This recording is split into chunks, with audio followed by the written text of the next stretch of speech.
tonight we have worked really hard to get Aaron Ra here. We pretty much annoyed the crap out of him until he showed up. So Aaron Ra is the president of the Atheist Alliance of America. He is the director of the, I'm going to murder this word, phalange? That is not correct. I know what phalange is. Phylogeny Explorer Project. He is the author of Foundational Falsehood of Creationism. He is part of Raw Men Podcast, public speaker, video producer, blogger, vlogger, and he is the one from the unholy trinity with the best hair. Welcome, Aaron Ra.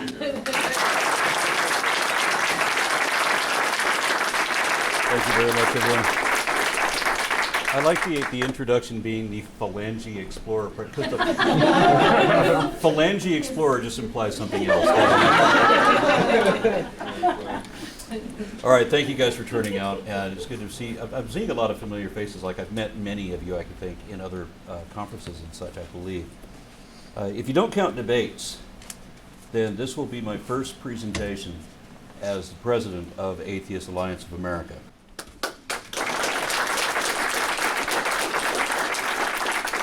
Thank you very much. And some people think that I was an odd choice for that because I'm not accommodationist. I'm an anti-theist. I'm still a humanist, but much as I respect people, I do not respect their sincerely held beliefs. Nor do I even think they're necessarily sincerely held. I think they're make-believe.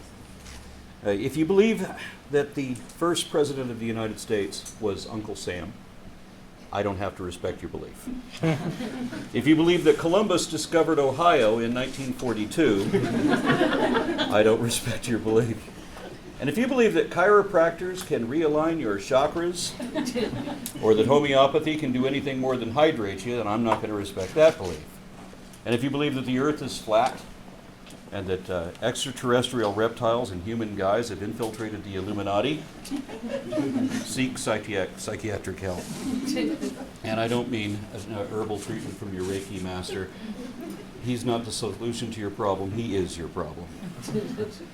And when they tell you about the energies, plural, in the crystals, ask whether that's measured in calories, watts, or joules. I would bet that it would end the conversation right there. Every skeptic organization will go at least that far, but most of them stop at religion, as if you should be skeptical of everything else but that, as if religion it needs any more special passes. Atheist Alliance of America promotes an unlimited skepticism. Question with boldness even the existence of a God, because if there be one, he must more approve of the homage of reason than that of blindfolded fear. For those of you who recognize that, yes, it was a quote that was originally written by Melania Trump. Sure. And sometimes attributed to Thomas Jefferson. Some other groups are skeptical only to a point. They won't pay attention to that man behind the curtain if it might threaten funding from religious sources. Now, we don't have that problem. We are, as the name implies, an alliance of atheists, and as such are self-funded. I should add that we are also cost-effective because the president of Atheist Alliance of America is an unpaid position. All of my funding comes from patreon.com/ARRA. Please consider that if you like what I do. If you all signed up for $1 a video, it would cost you $6 a month, and I need all the support I can get. So what am I going to do with this organization? As an anti-theist, I see religion as a net negative against humanity, one that has integrated itself in legislation, education, and governance everywhere it can, using the family unit as its focus of self-perpetuating propaganda, taking advantage of the ignorance of the undereducated laity, circumventing the intellect, to take a quote from Kirk Cameron, and it figures he would say that, right? And playing on their emotions, including their deepest fears and their most cherished values. It is an insidious means of manipulation of the masses, which is often used to extort financial or political gain. Deceivers seek believers. Were it any other business besides religion, Such wrongful deception would be called fraud. Faith healers have been responsible for dozens of deaths every year, mostly of children, but also of elderly people when they're told that they no longer need their medication, and then they die. Yet the clergy have legal protections such that they'll never be sued for malpractice or for giving unlicensed medical advice, nor are they held accountable for lying to students seeking an education. They don't have to divulge their finances, they don't pay taxes, and they have a suite of legal protections such that they're usually not held accountable for anything that honest people would be imprisoned for. And that's why L. Ron Hubbard, founder of the Church of Scientology, said that the way to become rich is to found a religion. It's a perfect scam, selling an imaginary product with lifetime financing on a lease that will never be paid off. My mother always pays her tithe, even though she's always been poor. And I estimate that she has given the Mormon Church over $1 million by now. And there are an estimated 14 million Mormons. Religion is a billion-dollar business, requiring no more credentials than the showmanship of a shameless liar. And whether tangible or irrational, the rewards can be enormous. So those behind it will protect it, and it is a powerful enemy. What can we offer except the understanding of the abyss that our little world hurtles through without a driver, literally out of control? Most people don't want to know that we are only temporary things, and that nothing that really matters to us today will still be important or even exist 10 billion years from now. Humans value most that which is rare, and you would think that that would mean that the living moments would be that much more precious. But there are people who can't appreciate that or anything else unless they can have it all forever. So they would rather pretend that they are the reason the universe exists, that they will never die. And should they ever need 2 + 2 to mean anything but 4, that anything can be magically arranged if they just wish upon that star, but only if they believe hard enough. You just gotta believe. That illusion, that lie, has permeated every society throughout history because it is so much more comforting to some than any understanding of the actual truth, or any actual truth. So we find ourselves surrounded, out-financed, outnumbered, outgunned by the wanna-believers. Yet, atheism somehow is still the fastest growing demographic with regard to religion. As my old boss, David Silverman of American Atheists, used to say, or likes to say, atheism is on the rise in all 50 states, while religion is in decline in all 50 states. When I first got involved in secular activism 20 some odd years ago, atheists accounted for something like 5% of the population, where now we account for 1/4 of the country. And just to clarify that, according to a Pew poll in 2014, only 3.1% of Americans identified as atheist. Another 4% identified as agnostic, which is a word that means atheist in denial. Rather than speaking to belief, agnosticism speaks to knowledge. So agnostics are those who do not know that they're atheist. The agnostic argument is that it's impossible for anyone to know anything about the supernatural because it can't be indicated or vindicated, verified or falsified, and of course knowledge is demonstrable. No one knows that a God exists, but there are a lot of people who believe that he does. So, the question is, do you believe that a God exists? It doesn't matter if you think that it might be possible. Okay, it's not possible, but that's beside the point. Are you convinced there is one? Belief is a conviction. A lack of belief is a lack of conviction. So, if you don't know if there's a God, then you don't believe there is one either. You're not convinced. Consequently, nearly everyone who identifies as agnostic is really atheist. And sometimes they know that. To give you an example, a friend of mine called me. She was a Christian when I first met her, and then she became an atheist, and she's embraced it strongly. But she got into an argument with another mutual friend who told her that you can't be atheist because you can't be certain that no God exists. And she goes, what am I going to do with this guy? So I have to call him now. And I said, so are you convinced that an actual deity really exists? No. No. You're atheist then. Welcome to the club, asshole. And he says, well, I'm not convinced there's a God, but I'm not convinced there's not one either. But it doesn't matter. You're still atheist, right? So then he's desperately trying to defy that label. So he says, well, I believe there's something. He says, so what? We all believe there's something. Is it a God? Is it a magical, anthropomorphic, immortal? A survey of the American Association for the Advancement of Science was conducted by the Pew Research Center back in 2009, wherein they asked the question, do you believe in a God or higher power? Now, I'm sure that when they said or higher power, they meant to clarify what they meant by God. But the people being polled very often took that as an additional option. So surprisingly, 12% of the general public and 18% of scientists did not believe in a God, but did believe in a higher power.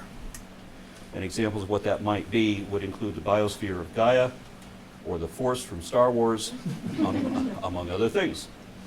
The majority of scientists, however, 41% did not believe in either a God or any sort of higher power either, so it seems the more you know, the less you believe. Atheism doesn't necessarily mean an assertion of belief that there are no gods, nor that you know that no God exists. Although I know that no God exists, for the same reason and to the same degree that I know that there are no leprechauns or fairy elves. One, we have no evidence of them, and two, they can't possibly exist according to everything we know. For whatever reason, it's okay for me to say that I know there are no leprechauns, but you can't say you know that there's no God, even though why is it? Because it's special pleading. So Hitchens' razor says that positive claims require positive evidence, and that which has been asserted without evidence can be dismissed without evidence. And the same goes for claims that are contrary to the evidence, and God falls into both of those categories, or all three, however you count that. And that is the degree to which I can say that I know there's no God. But being able to say a positive belief that there is no God is not a requirement for atheism. Before I was so studied in this, there was a time when I simply wasn't convinced, and that's atheism too. When I entertained the idea that I thought that there would be a possibility of a God, I just need more information before I could be convinced of that. Atheism means without theism. So referring back to the first poll that I mentioned from 2014, in addition to the 7% of atheists and misidentified agnostics, another 15.8% identified as non-religious. And almost all of them said that religion was unimportant. You can't get much more atheist than that. But they won't call themselves a word. There was 1.1% who said religion was important, yet they don't have religion themselves. And I think if you ask the question differently so that it doesn't pay attention to the labels, you might get a very different answer, because I know atheists who say that religion is important to other people. These people don't have theism themselves, so it can't be that important for them. Most atheists don't know that they are atheists. I was atheist for 15 years before I learned what that word meant. Before I knew any better, I called myself an agnostic pagan for Christ. Some atheists call themselves agnostic or humanist or Pastafarians or even Satanists. And many more call themselves non-denominational. So, what they should ask on a poll like this is, are you convinced that an actual deity really exists? And I don't know how we get this done, because I was on the phone with the Pew Research Center 3 times over the last week, including yesterday morning, where the first 2 times they said, oh yeah, that's a great idea that you should do this, we should do this poll, thank you for your input, we'll get back to you on that. We'll send you an email or something. Then the third person I talked to said, no, nobody here should have said that to you, because we do what we want to do, not what you want us to do. Or paraphrasing what they actually said to me. Yeah, so if they asked that question that way, then I think we'd see a lot more atheists than just the irreligious nuns that we're currently seeing. Because I've met people who insist on identifying as Christian, as Jewish, or as Hindu, because that's their cultural identity, I guess. And even though they admit that they don't believe in their scriptures and they don't believe in any God. But if you're not convinced that an actual deity really exists, you're atheist, not Methodist. And by the way, in that list, I'm including a Methodist minister who calls himself non-theist, but won't call himself atheist. And I would suspect that we might even have a third of the country that would actually be atheist if they could recognize what atheist is and not be so terrified of the damn label. Because as the polls, as they ask them now, the way I just gave it, the 15.8% and the 7% combined, that's a quarter of the country right there, right? That figure, collectively, according to that, we outnumber Catholics. There are more atheists in the United States, according to this poll, than there are Catholics. That's pretty profound, I think. So where are our representatives? Where are the pundits in the press and the lobbyists that are advocating our secular positions? They don't exist because only 3.1% of Americans know what an atheist is. So we need to correct that and be recognized for the value of our vote as a more significant demographic than any of the pollsters yet realize. And I tried to explain this to Pew. I will continue to harass them until they finally ask the question. I could use some help. The importance of our voting as a demographic. This is especially urgent as we face the pending possibility of a Trump presidency. Never happened. I was expecting that sound. When I was elected president of AA of A, I said that my political opinions are my own and that Atheist Alliance of America should not have an official political position. That said, I do have opinions of my own, and I hope you'll forgive me for sharing this one. But I have to wonder, if you're a Bernie-crat who somehow wasn't afraid to vote for Trump over Hillary, I'm wondering if his choice of Mike Pence as a VP might have changed your mind. Yeah. Maybe that was the plan. I don't know. Sometimes it seems like he's trying to sabotage his own campaign. And then he says something so outrageous, I think, no, he's just oblivious. Yeah, but either way, we know that things are going to get a lot harder for atheists if the next election gives us the Donald. It is remarkable when the best that can be said of a presidential candidate is that he's incompetent, as if that means that he won't be that bad. Or that maybe he won't be that bad because he's just lying and he won't really carry out the threats. And that's as if that's a reason we should vote for him. And I actually have heard people argue that. I think Trump may be the most inept candidate I've ever seen, even worse than Ross Perot. And he doesn't know what a policy is because he can't speak beyond a pubescent level. Whether through his own incompetence or under the guidance of Republican advisors, he will undo whatever progress we've made, and a lot of that damage will be permanent. That's without even mentioning his VP, Mike Pence. With him in power, atheist activists like myself will be a lot busier and a lot more restricted. After all of the stupidity and dishonesty that we've seen coming out of both the major parties this election cycle, I don't know if that can be stopped anymore, so I'm bracing for the impact of the potential of having all three branches of government dominated by right-wing conservative evangelicals and the predictable recession and social regression that would inevitably result. And thank you for indulging my opinion there. It doesn't really matter if you share it. I won't continue. Religion is relentless. It can't be bargained with. It can't be reasoned with. It doesn't feel pity or remorse or fear, to borrow from the script of an old movie. And it is historically, consistently, absolutely wrong about absolutely everything, retarding, impeding, or reversing progress in every application it has ever touched. Consequently, we should boldly contest every facet of religion in every medium and on every front. I've actually heard multiple believers say that they have the right to be wrong, and they do. But we have the right to be right. We have only one defensive weapon, and it's the one that the believers can only pretend to have. We actually have truth on our side because we have things we can actually show to be true. There is no truth to any religion, but there are a hell of a lot of lies in all of them. And this is becoming apparent. And to some of the people in this world, things like that still matter. Even the soup kitchens run by religious groups are all about proselytizing. And that's the price of the meal. Atheist Alliance of America could do something like that without forcing our perspective on unbelievers. Except that another group called Atheists Helping the Homeless is already doing that. We could protect the First Amendment in courtroom litigation, but the Freedom from Religion Foundation is already doing that. We could focus on social justice issues, but the American Humanist Association is already doing that. We could promote atheist family values, which Foundation Beyond Belief is already doing. And personally, I think since we're already doing the Secular Nation magazine and podcast, that we should focus on raising the image of the atheist as a growing and politically positive demographic. And I know American Atheists is trying to do that too.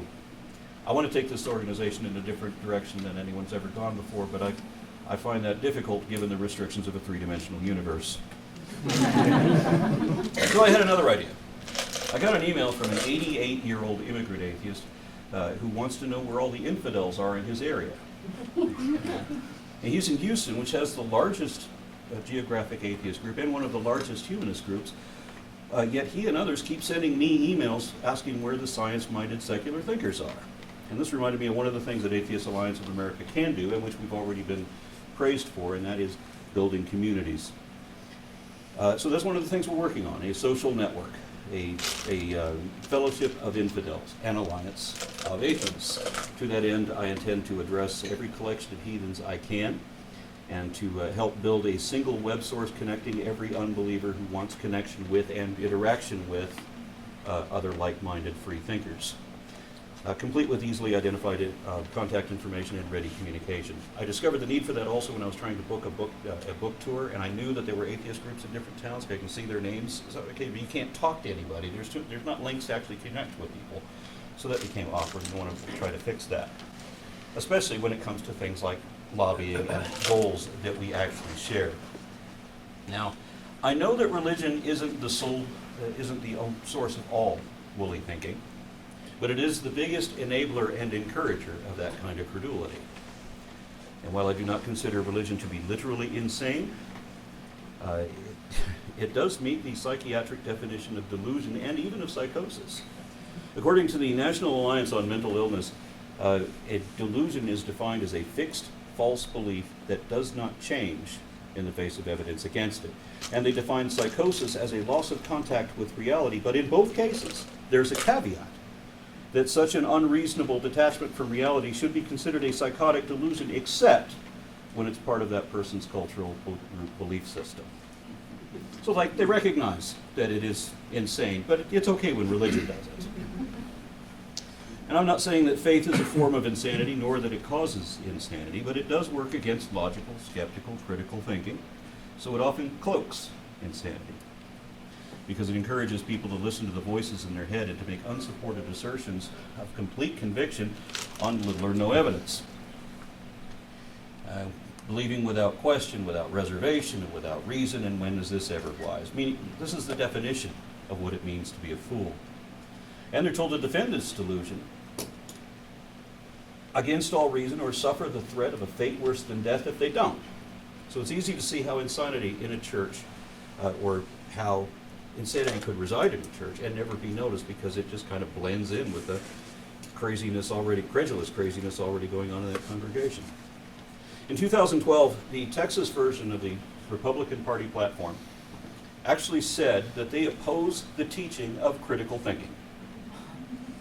Because, they said, higher order thinking skills would challenge a student's fixed beliefs and undermine parental authority. And this was an unabashed admission that preserving religious beliefs is more important than their children understanding the way things really are. And of course, there's an implied admission that they already understand that these fixed beliefs cannot withstand serious consideration.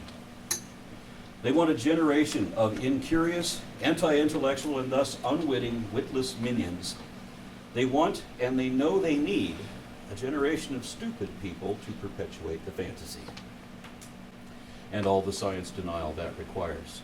To give you an example of that, when the polar ice caps began to melt, an unprecedented event in human history, there was no admission that maybe there could be some validity to global warming. Instead, they said, that was God clearing new spaces to drill for oil. Now, I would say that an ideal education would encourage curiosity, that nothing is beyond question, and that students should not have fixed beliefs, because faith stops a thinking mind. And remember, this wasn't the church saying this. This was the Republican Party platform in my state. And you'll notice that if you look through every other aspect of our culture, all of it seems to encourage superstitious silliness and condemns skepticism. Look at television, for example. When I was a little boy, movies and TV were a lot more racist and sexist and prudish than they are now. For example, bikers, once upon a time, were always depicted as, were called Harleys, and were depicted on film as mindlessly violent, perverted thugs, essentially animals on wheels. And because television likes to reinforce stereotypes, the producers of the TV show Happy Days would not allow the Fonz to wear an actual proper biker's jacket because they didn't want to promote a negative image. So they made him wear a collegiate jacket, and they made him ride a British bike instead of a Harley. And on any of the family-type sitcoms, none of the regular characters could ever have tried marijuana. Maybe a peripheral character who only appears in that one episode, and even then, the explanation had to be that that person's family had problems. So you see that TV doesn't often challenge people with new concepts, but it does mirror common stereotypic thinking and even encourages that. So with that sort of conditioned impression in mind, fast forward to what modern TV shows on its history and science channels. Ghost hunters. Or monster hunters, checking for giant spiders and dinosaurs in the jungle and other things that we know aren't real. Nearly all of our movies reinforce the idea that we all have a soul that will continue on after we die, and that some people possess psychic psionic powers, even in an ideal future such as this depicted in Star Trek. As if any of that is possible, which, by the way, it's not. And of course, we get the same thing in music, too. We went from don't stop believing, hold on to that feeling, all the way to Jesus take the wheel. When have you ever heard a top 40 song saying, I don't buy all that bullshit? The environment I grew up in taught that we were to believe whatever we read in the newspapers, even if it was tabloid trash that talks about how Elvis is still alive and living on a flying saucer with Bigfoot. So I was taught all my life that atheists didn't believe anything, and that they couldn't experience awe or wonder, that skeptics were cynics who missed out on the beauty and splendor that only believers could perceive. So you didn't want to be a skeptic, because those were just miserable people who wouldn't understand what believers do, because I was told that skeptics refuse to open their minds. I was raised to believe whatever I was told and never question anything. But I wanted to understand. And the more I read about the different things that I once believed in, the more I saw that certain things were never consistent. They could never be verified, or the evidence that I thought existed turned out to be a hoax. I had to learn by slow and frustrating personal experience how to be a skeptical thinker on my own. I didn't even know that there were philosophers or scholars that I could be reading, because the books that I had as a kid were the ones that talk about the government cover-up of UFOs and the ancient aliens who drew the Nazca lines in South America. Oh, and the psychic power of animals. That was a damaging book for me to read. I used to think that there was some kind of quality control that would prevent people from being able to publish books or broadcast documentaries on TV that were full of bullshit. So when I realized otherwise, it took me quite a long time to figure out what I could actually trust. Back in those days, you know how we figured out what was really true or not? Is whether we saw it on TV. Not a good metric. Now, give you a more recent experience with that, and this is what the speech today was supposed to be about. When I was writing the script for the video on the 8th foundational falsehood of creationism, I was supposed to present evidence of human evolution, or positive mutations is what I was actually looking for. And I knew that I couldn't use any of the list of beneficial mutations that you find in the textbooks, because one, the creationists already had, if it appeared in a textbook, then they've already dreamt up some kind of excuse how they can dismiss that, because that's what apologetics is, coming up with some way of rationalizing away reality. And they wouldn't accept anything that happened in lower life forms anyway. They wanted to see they wanted to see evolution happening in people. A good example of that, what was his name? Zach Copeland, a high school kid in Louisiana, went to court or testified before the Senate several times.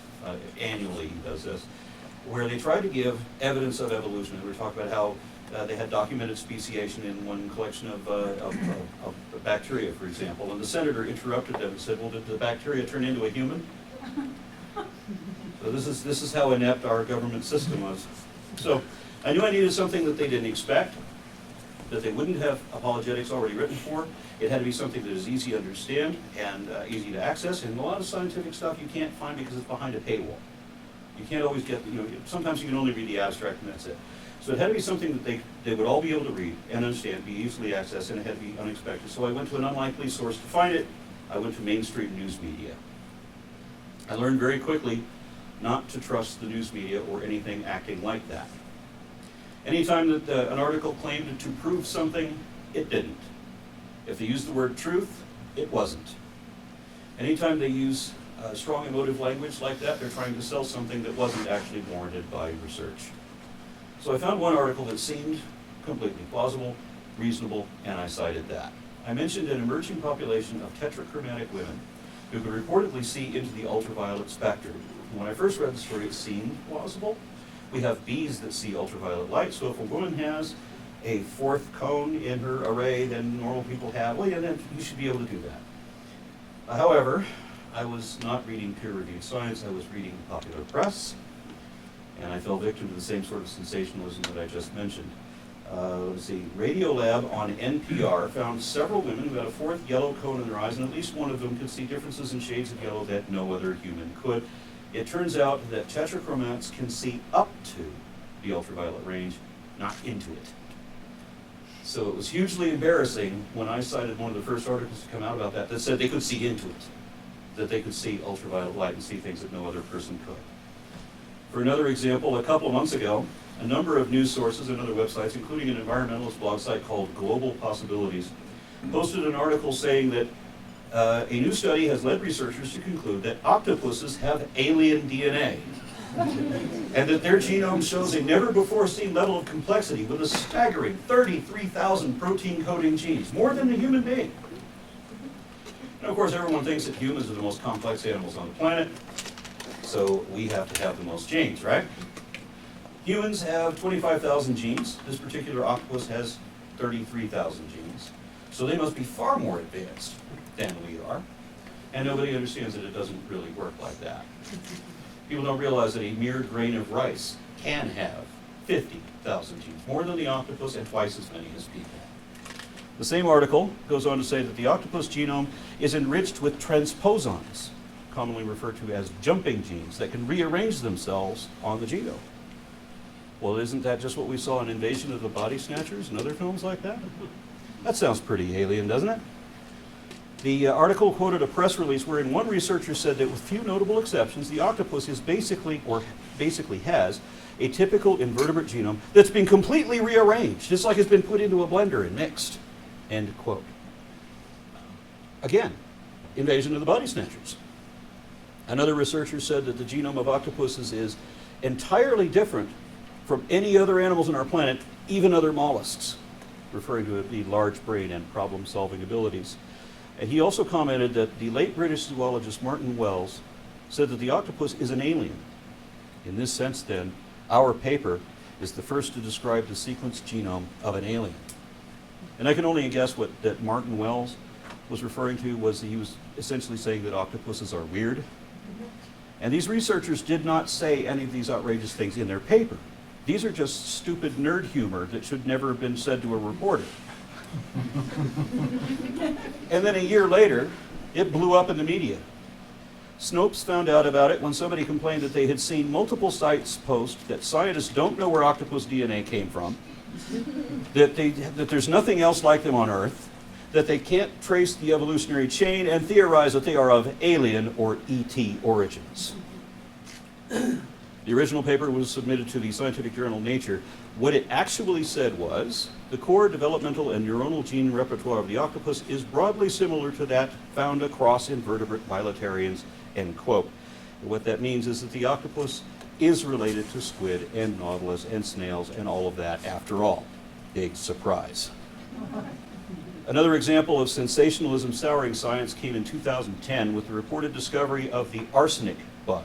Anybody remember this story? Okay. Did anyone remember the story about the octopus? Yeah. A few of you, very good.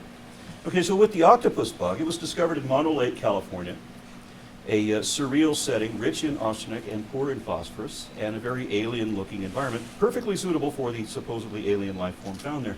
It was even discovered by an astrobiologist working for NASA. Who even knew that there was an astrobiologist? And that's where the hype began. The story I read, the microbe known as GFAJ-1, was originally presented as unrelated to anything else on Earth. The product of a second and much more recent abiogenesis event. Now that would be huge. Once upon a time, people thought that all life was either eukarya or bacteria. And I remember in the 1970s when they discovered archaea, which is a second type of prokaryote, like another form of bacteria. It looked like bacteria, but it had much different genetics, enough to qualify as a third domain of life. So there's now like two types of bacteria and archaea. And this was huge news in the 1970s. But this is nothing compared to the claim made about the organism in Mono Lake. Imagine that everything in the universe, or everything in this planet, everything in this planet is related to a common ancestor, except this. This is the one thing not related to anything else on Earth. Alas, it is not true. It seems this outrageous claim was made by the reporter rather than by the scientist. And I've been in the news a few times, and I've seen how reporters very often do. Sometimes they don't know what they're talking about, and sometimes they just make shit up. Genomic sequencing revealed that it was just another species of bacteria, not unrelated, not even as unique or different as archaea. And later tests revealed that it didn't even use arsenic in its DNA. It seems that the entire thing was a mistake, asserted to be true before it could be confirmed. And this is the benefit of the peer review process. When you make an outrageous claim challenging the status quo, do not think that people are not going to put that claim to the test. And do not make that claim until you can back it up. But that's not how religion works, is it? I see believers complaining about how uncertain science is, as if confidence means that you're right. So they criticize honest people for speaking honestly, as if you shouldn't use words like probably, or about, or speculate on what the evidence suggests, or you shouldn't estimate, rather. Believers have a very different philosophy, one that isn't honest at all. I saw it expressed by one evangelist who said, "Don't just say you believe in divine miracles, assert your convictions." And later in the same presentation, he was telling his followers to just say that they know things that nobody can possibly know. This is why creationists have no credibility or accountability. The Mono Lake fiasco was just shoddy science. And notice whenever this happens, scientists are the ones that step in to hitch slap bad research like this. In this case, it was the scientists saying the things that shouldn't have been said. This self-correcting process is something that the faithful can't do and wouldn't if they could. Now, instead, religion attempts to maintain integrity by punishing dissension. Heresy has traditionally been a very serious crime, where if your interpretation differs from the one given to you from on high, there could be very serious repercussions or penalties. And there's no way to show whether this is all just speculation. Because this is all just speculation. Asserted on authority.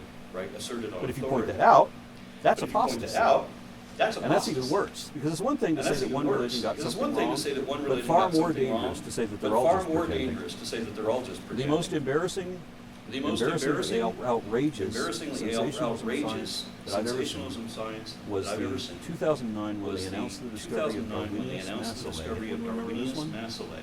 A 47 million year old monkey lemur, affectionately named Ida. She was hailed as a human ancestor and a missing link between humans and apes. And I was shocked at the headlines because I knew what she really was. She bridged a gap between haplorhines and strepsirrhines, being not humans and apes. She was the first and still only fossil that shows traits of both prosimians and true simians. She's an important missing link because she's the one that connects all of the primates together, okay, but not humans and apes. And we couldn't fairly say human ancestor either. Her fossil is exquisitely preserved, but she was not what she was played up to be. Tabloid reporters called her the eighth wonder of the world. One scientist was quoted saying that news of her would be as profound as an asteroid hitting the Earth. Sky News broke the story with highly inappropriate sensationalism, calling her the anthropological equivalent of the Holy Grail. And they said, one of the reporters on their newscast said, she could confirm Darwinian theory and debunk creationism. She could even challenge religion itself. Bullshit. What they're calling Darwinian theory has already been confirmed, and religion is impervious to evidence because it's unreasonable. Ida was the last link necessary to join the entire primate family tree, and we didn't need all that auto-fillating fanfare in the news. I'm so glad I'm in a room where people understand what that word means. Likewise, have you noticed that every time the news announces the discovery of some new fossil hominid, the reporters always say that it forces scientists to rethink their theory, as if it'll rewrite the theory of evolution? Even if that fossil, as if that fossil hadn't already been predicted in advance and didn't fall right in line with right where we thought it should be and everything that we'd already expected. There are few actual surprises in paleoanthropology, Homo floresiensis being one of them, and none of them are of that magnitude. For example, when they found a more complete skeleton of Ardipithecus remedis, newspapers said that that meant that Lucy, Australopithecus afarensis, was no longer the famed missing link, meaning that she wasn't related to us anymore. Of course, I knew about Ardipithecus at least a decade before they found the new fossils, because we did have some fossils and we predicted accurately what it was going to be. Or I didn't, but people predicted accurately what this was going to be. This did not remove Australopithecus from the fossil sequence, or from our ancestry either. All it did was add another link to an already fairly complete chain. Its discovery did not radically alter what we already knew, but journalists said so because they have to, don't they? They have to sell newspapers. So they can't use a headline like, compiling evidence continues to confirm the consensus, because that's not going to shock people into reading those stories. And this dates back to the early days of paleontology, when the director of the American Museum of Natural History thought he found a human tooth in Nebraska. And news media ran with their illustration of that story, and the scientists who found the tooth immediately publicly criticized that newspaper, saying, posting a figment of the imagination of no scientific value. And he said this years before he realized that he had misidentified the tooth. When he realized that it wasn't actually human, he posted a public retraction, admitting his error. And because of his honesty and the inexcusable sensationalism of the newspaper that he publicly condemned, the religious community called him both a fool and a fraud. For being neither one, I guess. Scientists don't do themselves any favors when their articles are hidden behind a paywall, because then the public's only access to that is the interpretation of the media. And the media only makes it worse when they try to sex things up, because science has to be objective. Their reputation for integrity and accuracy and accountability all matter, where none of that is important to believers. This means that scientists should be dispassionate, tentative, hesitant to state anything is true until they can back it up, and there's sufficient evidence to indicate that. And of course, religion works exactly opposite of that, because it's not substantive like science is.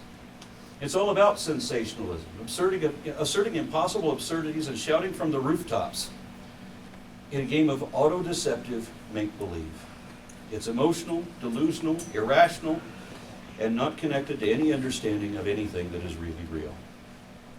And those who say that there's no conflict between faith and science should understand that the two are exactly opposite, being literally a choice between understanding truth and believing lies.